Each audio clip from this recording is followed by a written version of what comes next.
my brave, bold, and beautiful creatives. My name is Mel. This is Create and Company, and today we're going to keep reading The Creative Act, A Way of Being by Rick Rubin. Today's 3 mini chapters are called Listening, Patience, and Beginner's Mind. So, listening. He says that when you're listening, you're in the now. You're in the now. And he says that ears, unlike our other sensing organs, are one of the few that you can't control the input. Have you ever thought of that? I have not. So for example, eyes, we can shut them, mouth, we can shut it. We could even pinch our nose, but the ears are always open. I guess you can cover them, but even when you cover them, I feel like loud noises, for example, will always get through. Ears, unlike others, receive but can't transmit. The ear is simply present to the world. We listen with the whole body, with the whole self. So he said that although we think we listen just with the ear, we listen with the whole body. As a dancer, I'm very impressed by dancers like Shaheem, for example, who is considered a hard of hearing or deaf dancer. And he sometimes uses a little thing in his hand that beats. And so it shows him the vibrations of the music and he can dance to the vibrations. Have you ever been in a very loud concert or a club and you feel the boom, you feel the sound? Okay, he says that he uses the metaphor of listening with headphones versus speakers or a live multi-instrumental concert. And he says that it's very limiting to just listen here because we're not listening to that surround sound, full body experience. Not taking anything away myself from headphones. I love a good set of headphones and they can do a lot. And yet I'm getting and I'm understanding his metaphor here, which is amplifying and widening our scope of listening. He also says communication is a two-way experience and that when you truly listen to someone, they communicate differently with you. So it's a feedback loop. Even today, me knowing that you're following this channel or that you liked it or that you commented, I'm going to know who I'm speaking to. I'm going to know that we are more connected. So it's awesome. You can apply this even today to your conversations, phone conversations, in person. Are you interrupting the person or are you fully listening and reflecting that back? And notice how people and experiences communicate with you differently depending on how deeply and present you listen. He says, he gives us examples of some of the aspects that compromise or limit our listening. For example, if you're listening, making up words. If you're listening to formulate an opinion, that's going to compromise it. If you're preparing a response, if you're defending, or if you're attacking, these are all ways to compromise the actual present listening. Now, I used to be on a competitive international debate team in high school.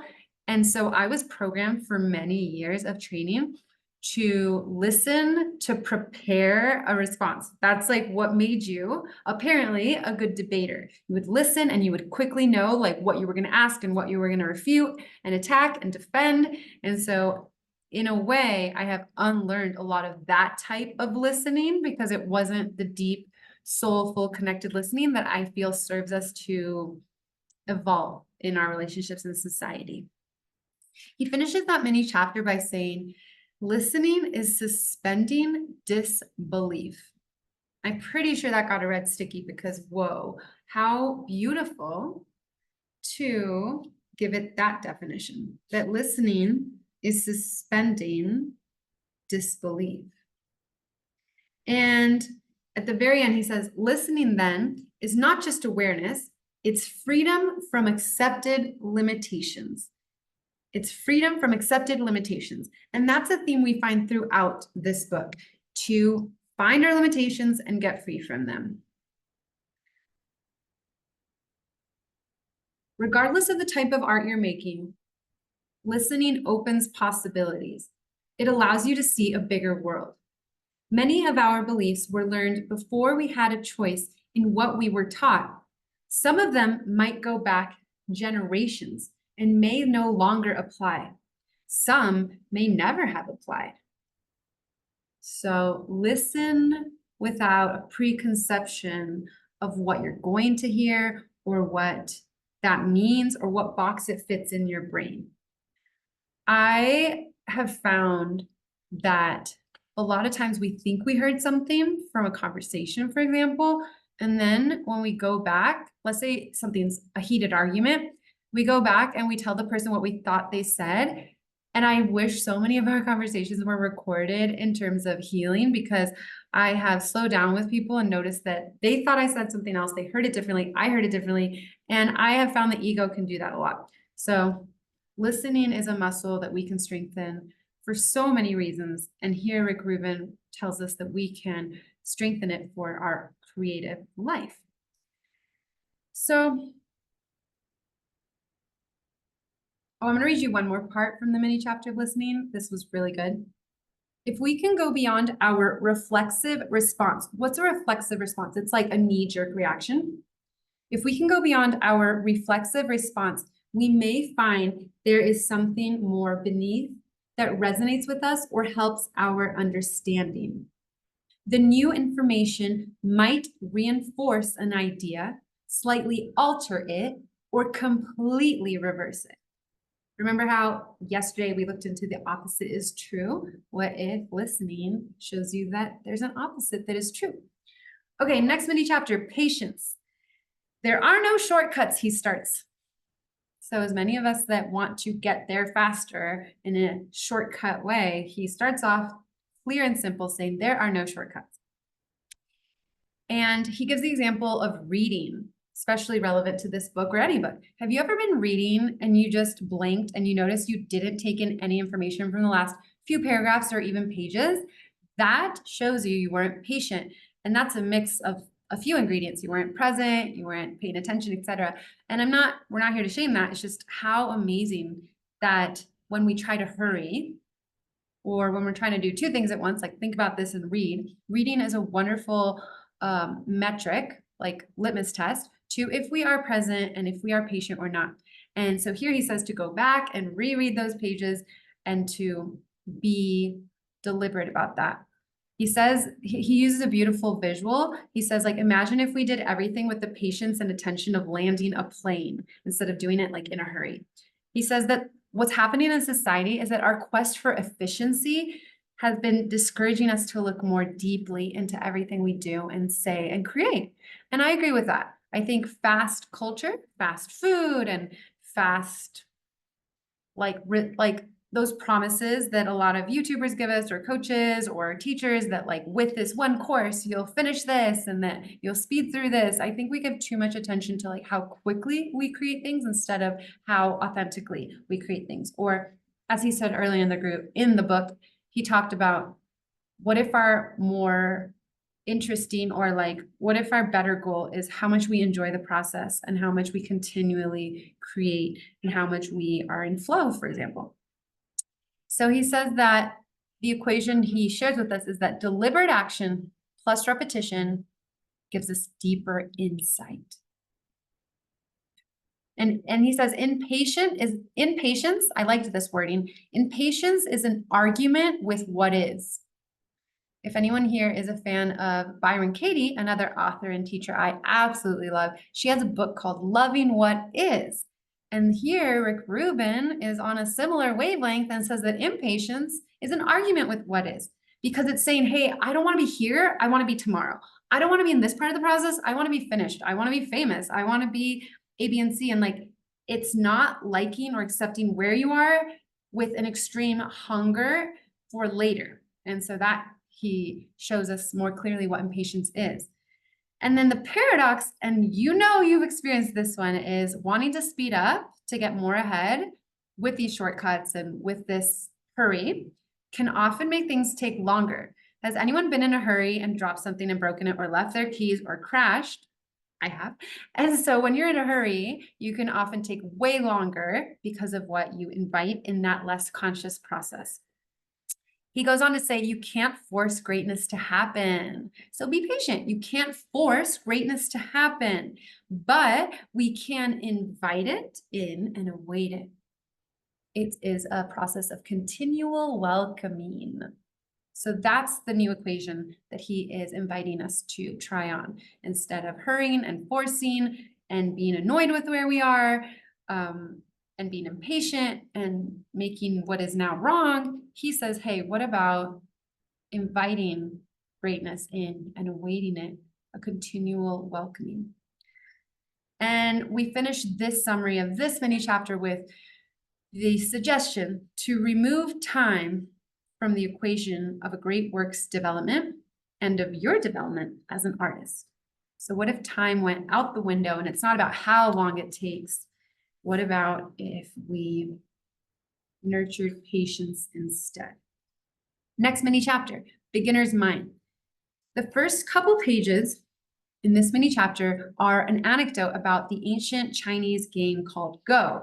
Has anyone here heard of it?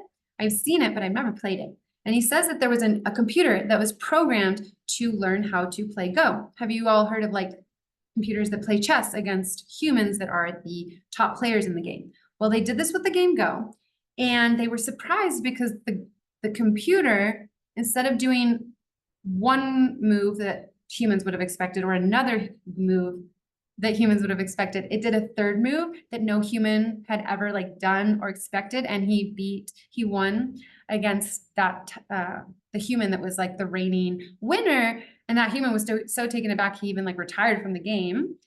And more than a commentary on AI, which is a whole other debate we can go into another day, what Rick Rubin says here is that he believes that that machine won because it had a beginner's mind. It didn't have a human coach telling it what has worked before or the social conventions or like recommending anything to it. It just went in to all its past iterations and found what it thought was the best move instead of working with any preconceived notions. Now we have a couple red stickies in this mini chapter.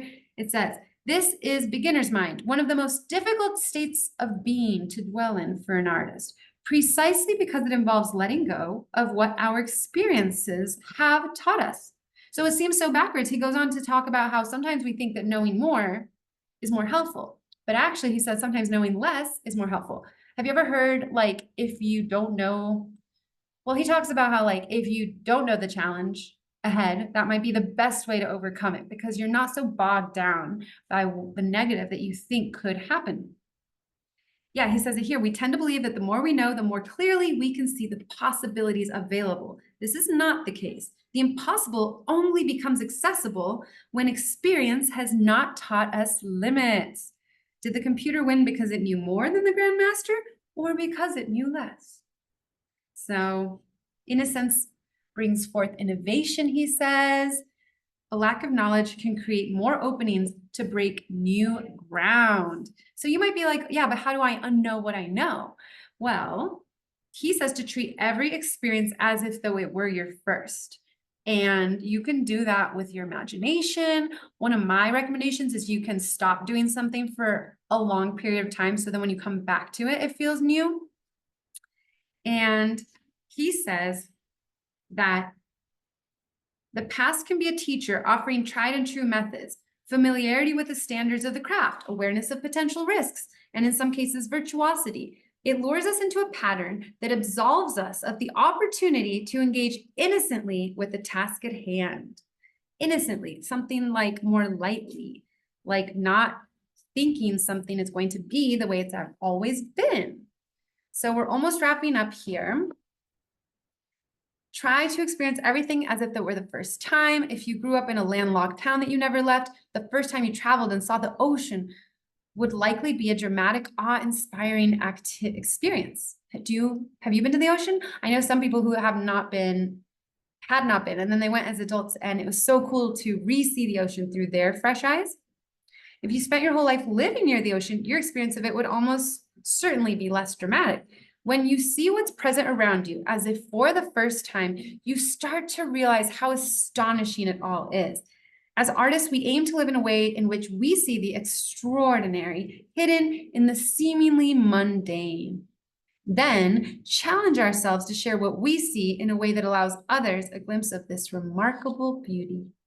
So once you're in beginner mind, you can invite others into beginner mind. And on the next page, there's one of those mini poems, as I call it. Talent is the ability to let ideas manifest themselves through you. being the vessel, being the conduit. Ooh, it's getting juicy. Next video tomorrow, we're going to look at inspiration, which I know a lot of you want to learn more about. Thank you for watching these videos, especially till the end. If you made it till the end, I would love to hear you in the comments. Tell me what resonated, what reminded you of something in your creative life. How did it change anything you're going to do or think going forward? And any questions you have, I would love to know so that I can keep making series and videos that serve you.